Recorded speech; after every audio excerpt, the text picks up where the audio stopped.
TheTruckSimAddict bringing another Truck Simulator commentary, and today I'm going from Cardiff to Plymouth, and I'm all in this big thing. It's like a giant snowplow thing, which is clearly needed. I mean, look at it, it's been snowing again. It still hasn't cleared, it hasn't got any better or worse, which I guess is a good thing. I quite like this snow, it's pretty good fun, makes a challenge. And speaking of challenges, this is going to be one very challenging journey. It's I need to reverse this into the Royal Mail depot, which is going to be fun. I don't even know if it's going to fit. It's like really wide, but we shall find out when it comes down to it. Just like slide down there a little bit. It's easy to try and get out of here. So this should be quite a fun journey to do. This is again one of the first times that I will be using this trailer. So it should be quite an interesting journey. This is quite good. I like doing loads like this where you can add a scenario into it, like why you're moving it, kind of thing. I mean, you get quite a lot of loads of that plane like that I done in my last video. There isn't really a scenario as to why a quarry would have a plane in it, and why the depot that I had to deliver it to needed a plane, why Dozing's needed a plane. But I mean, when it comes down to things like this, you can kind of see. I mean, I'm guessing that the quarry had this thing spare, and Royal Mail needed to clear the snow. It's kind of nice to have this sort of scenario going, give you a reason to do it instead of it just being, oh yeah, I've got to take this this snowplow thing to Royal Mail. There's no real need. It's just one of those things that's part of the game, you know. It's kind of nice to give it a bit of a backstory. This is actually an urgent load again, which makes things interesting. I think it's probably going to be another late delivery, which I'm not really. I don't really want it to be that, but I'm driving as fast as I can, and I've put in a more time on, but it doesn't seem to have changed anything. I'm still getting the urgence, and this is only giving me about 5 hours left, so 5 hours to do it, so it's not really. I need to go right here. And is he going to turn? Maybe he's going to stop there. Why do they have to take so long doing that? I quite enjoy this. I've already said I enjoy this new one. I'm just talking about my original little snowplow. I don't really get that. Why is it the Royal Mail need this giant bulldozer snowplow type thingy when they could just have one of those little snowplows? I mean, surely that would do a good job in Royal Mail. They're more common than this bulldozer as well. Kind of speeding at the moment. Not good when you've got a sharp one like this, but I can keep under control, I think. I didn't crash, but I did slide a little bit, which isn't good. But I mean, I guess at least I can kind of control the sliding. So down the left, right. I don't really get why he sort of stopped there, because that just makes things more difficult for me. That wasn't probably the best kind of going around there, but you know, I don't think I crashed or anything, so it's all good. Just entering the motorway now, the M4. Follow this till it sort of splits for the M5, and then down the M5 to like the A. I don't know. It's like it's the ring road for Plymouth, I guess.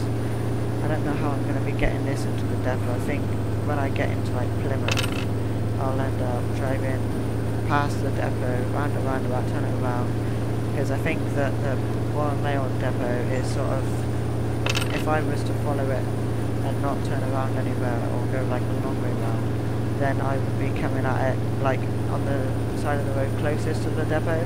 And I think with this, I'm gonna need to try and go as wide as I can to straighten it out before I actually enter, or before I start entering the depot and stuff, because otherwise this is going to be, it would probably end up scraping along the side of the depot and damaging it, and I don't really want to finish a damaged load. It's already going to be late, I think, so I mean, this being an urgent and snow and everything else, I mean, this adds some weight onto it. It makes it feel heavy, which I love in trucks and trailers and stuff. I think that is brilliant, because it's like if you continue to like do your normal speed of being able to get to 90 odd miles an hour, then I think it's really rubbish, because you can't do that in real life. And this you can only just get up to 60 miles an hour. I'm not sure if that's like with the trailer and the snowboard added, or if like or if it's the trailer that really makes that huge difference. I think it is the trailer that makes a huge difference, because with the plane, it didn't really add any weight on, and it was just, I was able to get to my normal speeds pretty quickly, apart from when I was on a hill. When I'm on a hill, you just sort of stop and you just can't go anywhere, you just end up rolling back down again. Which I think that would be cool to see on Euro Truck Simulator 2, if you tried stopping on a hill, then your truck would roll back down, and if you wasn't have your foot on the brake or have your handbrake on, because you can't like take your foot off the brake and then you won't roll down. You would just start rolling down if you took your foot off the brake, especially in automatic. I think not. I mean, it's not like they have trucks that have automatic brakes, neither the cars. So it would be great to see that. I find the physics on 18 rows of steel, I find were much better than on this in ways. Like on 18 rows of steel, you stop on a hill and you let go of the brake and the accelerator, you just roll back down, whereas on this you don't unless you're sort of still moving, and then you stop because you can't make it up the hill anymore. Like on with this snow mod, when I was at that quarry trying to get out, if I was trying to get up and I ended up stopping, then I would end up going back down. And one of the good things, I guess, is if you take your foot off the, if you start reversing, like you just stop your truck and then you press the brake, but you let go like pretty quickly, so you're not actually like forcing it to move. It will still continue to roll and it will gather speed, but it's like if you're not moving anywhere, then it's just stationary, which is quite bad. I don't know if your truck will remain stationary in neutral. I know that you can't move anywhere, but I'm not sure if that acts as like a bit of a parking brake for like trucks on hills and stuff. I mean, I'm not really all that mechanical when it comes to the real trucks and like all the mechanical stuff. It's just sort of, I don't know. I don't really know it all. Like I just pointed out there. I don't know if going in neutral could act as a handbrake, like that camera, like what the handbrake does, I guess. So but I think I know that you can't drive anywhere with neutral because your revs just go too high. But I mean, I don't really understand how that works really. Whoa, slide in the third lane over there. I don't think anyone's in the third lane, so it's all good. It seems to be busier today on this motorway a little bit. There was quite a bit of traffic back there. I mean, and yeah, like on the going on the other carriageway going back, there seems to be a lot of traffic. I mean, not being funny, but lag, big lag, you're frozen. Not being funny though, it's not really, you wouldn't really expect motorways to be like full of, that's a Volvo, that's why. You wouldn't expect motorways to be a lot busier. Now this is one problem with these JWT AI trucks. The Volvo causes a lot of lag sometimes, so I'm guessing, so that's obviously why we just had a bit of lag there, but it was nothing too much. Luckily it was on a straight road, so it's all good. But back to what I was talking about. When it comes to like snow in real life and stuff, you don't really see the motorways get busier, you see them get emptier, and I hope that it's not the snow one which is causing more traffic, because that'd be quite bad, to be honest. I think it's kind of, you don't really want to have snow for more traffic. I love more traffic. I would love like on this if there was rush hour traffic, like at 8 AM, in between like say 7 AM and 9 AM you get loads of traffic and traffic jams and stuff on the motorway and stuff, and then it clears off a little bit, and then at 5, I think it's like 4 PM to 6 PM, whatever, there's like loads of traffic again, and it'd be cool if there was like just generally quite a bit of traffic during the day, and then like hardly any traffic in the night, like around midnight, because you don't really see on this. You see like the same sort of traffic in day and in the night, I find, which I dislike a lot. It'd be nice to see a bit of variety, but it would be nice to just see more traffic overall. I mean, at the moment this is being brilliant and there's loads of traffic, which I like, but I mean it's kind of ruins it that this is quite a rare occasion, and And a bad thing about this, it's not that this traffic like this is bad, but it's easy to drive from on this, because if you want to overtake and change lane, then you just put on your indicator and the AI stop. Now, from what I know, they don't do that on ETS2, which is brilliant, because it makes it harder. You can't just, oh, I'm going to change lane, indicate and change lane. Because, like, there's an AI coming now, I'm just going to overtake this dude, and I can, in the third lane. But and you don't get fined in the third lane. I mean, I hope that they change that in the in Euro Truck Simulator 2. It would be cool to see like speed cameras or something, or just like general patrol cars around the motorway to sort of stop you from doing this, because it's kind of when you're in the third lane of a truck, you won't always get told off for it. You won't get a fine or something if you're only overtaken, because there's not always going to be someone there to either give you the fine or to phone the police to get them down to give you the fine or whatever.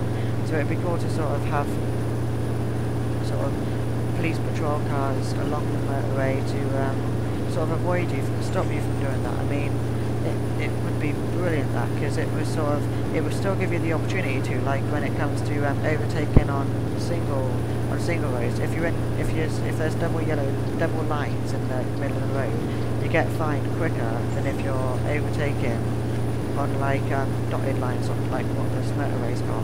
But it's kind of, even then I still think that's quite bad. I mean, it's kind of the double lines, you will always get fined for overtaking on them, and the singles I don't think you do. I mean, I guess the trucks might do, but I mean, when it comes to doubles again, you won't always get fined for going over them, because there's not always somebody watching your back, ready to give you that fine. It's not like you've got a camera in your truck, and it's like when you finish your journey, you broke the law there, broke the law there, also broke the law there, so this is your total fine is this, and then keep driving. I think so. It would be cool to just sort of have it where either it's kind of, I like 18 Boys of Steel's fine penalty system, where if you're driving too fast, then you'll just see your wanted bar slowly increase, and then if you pass a patrol car, then he'll try to pull you over, and if you stop, then if your bar is still quite high, then you'll get fined, but if it's quite low, then it'll be like don't do it again kind of thing. And I think that's brilliant, because I mean, even in today's world, I think a lot of police officers have a bit of leeway. It's kind of, if it really wasn't that bad, then like if say you're going 1 mile an hour over, you won't get fined, but like in this game, going 1 mile over, and you get fined. And I think it's really annoying, to be honest, because it's kind of, especially when you're trying to get cruise control to go exactly 60, you've got to drive 52, and sometimes you'll get like fined for that, and it's kind of, well, no, you won't always get fined, but if you've got to continuously bring your cruise control up because either like it doesn't work properly, or if you've got to press your brakes a lot or something, then it's kind of, you're more likely to get fined. And I think that's really annoying and frustrating and stuff. But like another like way of doing like the point penalty system on this would be like, or not really on this, but on like Euro Truck Simulator 2, would be like having points on your license. So if you're caught speeding, then you'll get a fine, but also like get a points, so you can't just drive recklessly everywhere and just have a bit of money gone and some reputation points. Because I think that in ETS2 there would be pedestrians in it, or there could be, if SES can come across the problem that it's about, because these games are designed for like 12-year-olds. It's not like I don't know many 12-year-olds that play. I know more like older people, but it's kind of the SCS are aiming these games at that age, and if you have pedestrians in, then it's gonna sort of I don't know how to put it. If you put pedestrians in, then a lot of people will just sort of abuse that and just like just drive on the path and kill loads of pedestrians, just like get fined or something, and then that's like the end of it kind of thing. And well, not the end of it, no, you run down, you get fined, and then that's it. You don't get any more you don't get any more penalties, and that would cause like a bit of road rage. You'd have like younger kids trying to do that, I guess, just like mess about. But I think if there was like a point system where you get 12 points in like a month in game time or something, then that's the end of it, then it's game over. Because I think it would be cool if like the point system, like say renewed every month or something, because it's not really like you're always going to try and get fined. Like I got quite a big fine, sort of overall fine number on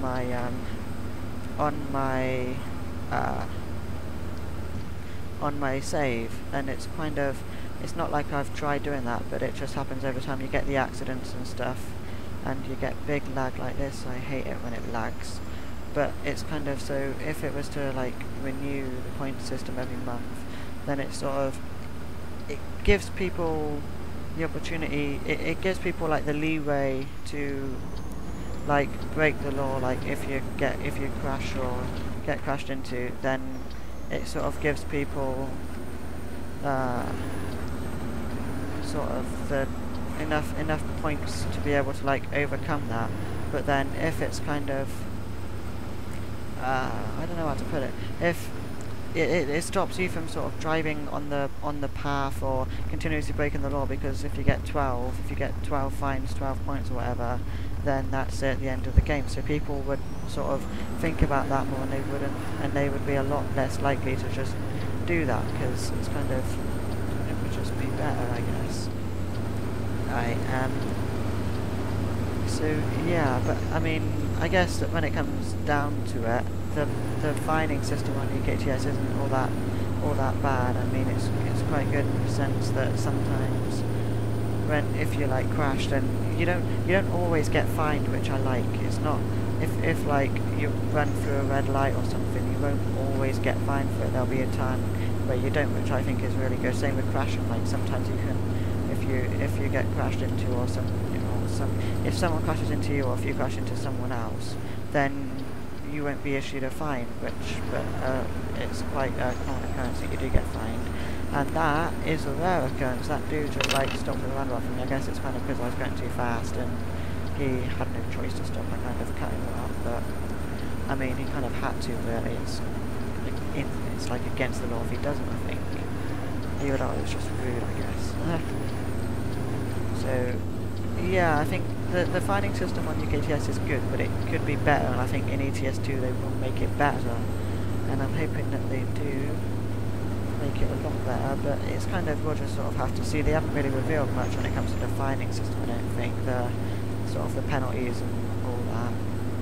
But, I mean, I'm hoping that we hear some stuff about that. It would be nice to hear more about the gameplay and stuff, because we've seen about like what the map looks like, the trucks and stuff, but we don't really hear much about the gameplay, like what I just talked about, the fining system, or the like reputation, how you start off. I mean, I'm guessing how you start off in a company, but I mean, it would be nice to know if you have to buy all the countries, like what you do in Euro Truck Simulator 1. Like, I really hated that on Euro Truck Simulator 1, but you had to sort of buy your way in, because that just kind of spoiled it for me, because it meant that it meant that you couldn't just like go into the, I've taken on a lamppost, whoops. It meant that you couldn't just sort of go into any country. This isn't going well straight away. It meant that you couldn't like get into the countries as soon as you sort of are able to. Although I guess in ETS1 they didn't have any of the you didn't start off as an employee for a company, so you just sort of bought the way in, so it's kind of, it was a bit easier to make money in that game, I think. Although the loads at the start were quite cheap, you still got like 8 grand for something, I think, so it is kind of, I guess you can kind of see why they've done that. It's so that you don't just unlock all the games straight away, and it sort of gives you something to work towards, whereas with UK Truck Simulator, it starts off, you work towards getting your own truck and then building up your empire, whereas in Euro Truck Simulator, SES sort of saw that there wasn't really anything for a player to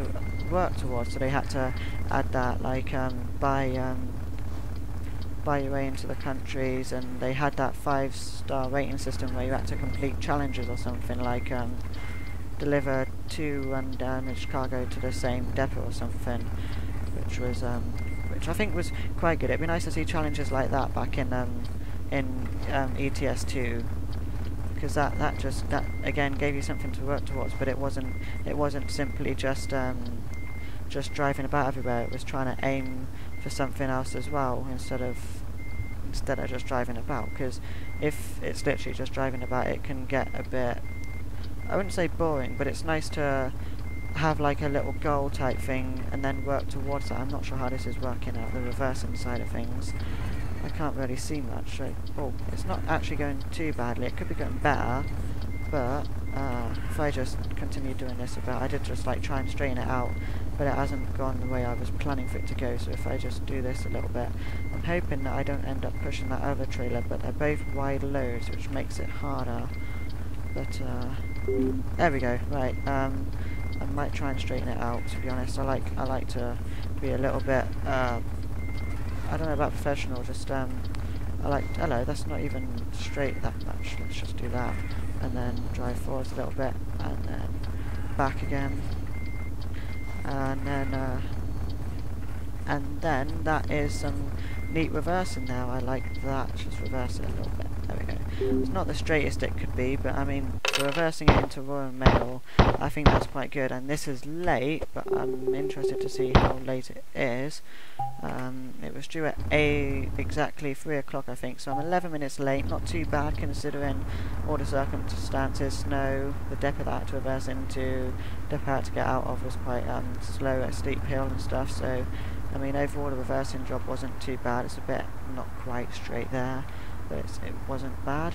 And this brings me to the end of my video. So thank you for watching. Please comment, rate and subscribe, and tell me what you kind of want me to talk about, because right now I'm just talking about whatever's on my mind and stuff regarding these truck simulators, but it'd be nice to sort of, if you sort of gave me something to talk about a little bit, it just makes it slightly harder for me, because that way if I've got to try and work at one subject, then it makes it harder instead of just being able to talk about whatever's on my mind. So, you know, I will talk to you when I do a new video in a few days. So thank you and goodbye.